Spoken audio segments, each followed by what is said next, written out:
بسم اللہ الرحمن الرحیم نحمدہ ونصلی علی رسولہ الکریم۔ محترم ناظرین گرامی، ہماری گفتگو تربیت اولاد سے متعلق چل رہی تھی۔ اسی سلسلے کو ہم آگے بڑھاتے ہیں۔ آج کل ہر شخص پریشان دکھائی دیتا ہے۔ کوئی اولاد کی وجہ سے پریشان ہے، کوئی اولاد کے لیے پریشان ہے۔ کوئی کہتا ہے کہ جی میرے پاس بیٹا نہیں ہے، اور کسی کی خواہش بیٹی کی ہے۔ غرضے کہ کوئی شخص بھی مطمئن نظر نہیں آتا۔ حالانکہ ہمارے ایمان کا، ہمارے مذہب کا ہم سے مطالبہ یہ ہے کہ ہم اللہ کی تقدیر پر راضی رہیں۔ اس لیے کہ اولاد کی پیدائش میں والدین کا کردار محض ایک سبب کا ہے، پیدا کرنے والی ذات صرف اللہ کی ہے۔ چنانچہ اللہ تعالیٰ ارشاد فرماتے ہیں یخلق ما یشاء، اللہ جو چاہتے ہیں پیدا کرتے ہیں۔ یہب لمن یشاء اناثا ویہب لمن یشاء الذکور، جس کو چاہتے ہیں بیٹیاں عطا فرماتے ہیں اور جس کو چاہتے ہیں بیٹوں سے نوازتے ہیں۔ او یزوجہم ذکرانا و اناثا، اور جس کو چاہتے ہیں بیٹیاں اور بیٹے ملا کر دیتے ہیں۔ ویجعل من یشاء عقیما، اور جس کو چاہتے ہیں اللہ تعالیٰ دونوں سے محروم کر دیتے ہیں۔ تو سب سے بنیادی چیز یہ ہے کہ ہم اللہ کی تقدیر اور اس کے فیصلے پر راضی رہیں۔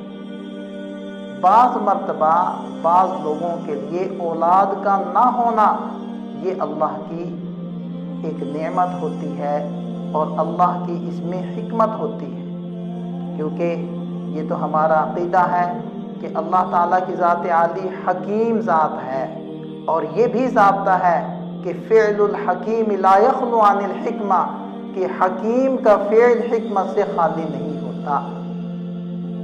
اللہ نے مجھے اولاد سے محروم کیا، اسی میں حکمت ہے۔ اللہ نے مجھے بیٹے سے محروم کیا، اس میں اس کی حکمت ہے۔ اللہ تعالیٰ نے مجھے بیٹی نہیں دی، اس میں اس رب تعالیٰ کی حکمت ہے۔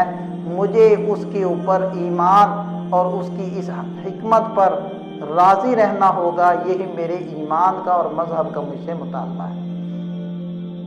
پھر اس آیت مبارکہ میں آپ غور کریں کہ اناسا کے لفظ کو اللہ تعالیٰ نے مقدم کیا کہ جس کو چاہتا ہے بیٹیاں عطا فرماتا ہے۔ اس میں اشارہ ہے کہ بیٹی اللہ تعالیٰ کی بڑی نعمت ہے۔ حضرت واصلہ ابن اسقع رضی اللہ عنہ کی روایت ہے کہ حضور نبی کریم صلی اللہ علیہ وسلم نے ارشاد فرمایا کہ جو عورت پہلے بطن سے بیٹی کو جنم دے وہ بابرکت عورت ہوتی ہے۔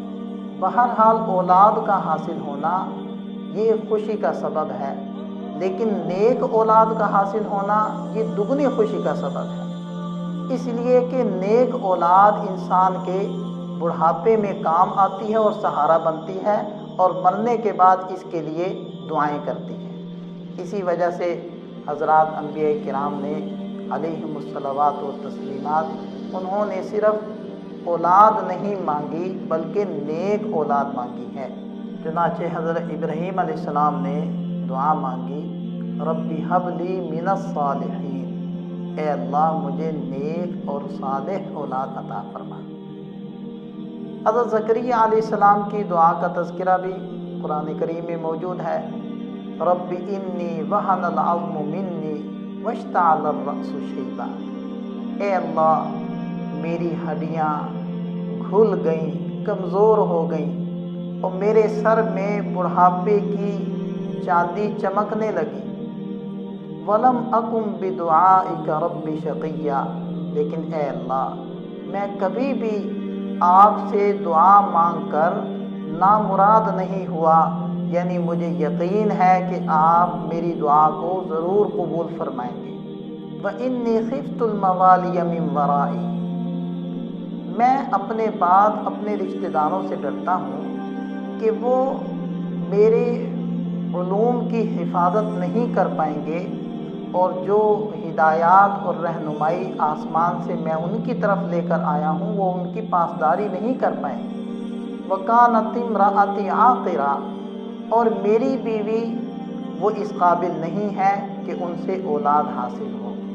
فَهَبْ لِي مِن لَّدُنْكَ وَلِيًّا، مجھے اپنی جناب سے میرا نائب عطا فرمائیے، یرثنی ویرث من آل یعقوب، جو میرا بھی وارث ہو اور آل یعقوب علیہ السلام کا بھی وارث ہو، یعنی میں جو ہدایات اور آسمانی علوم لایا ہوں اور مجھ سے پہلے جو انبیاء کرام لے کر آئے ہیں ان کا وارث بنے اور ان کو لے کر آگے بڑھے۔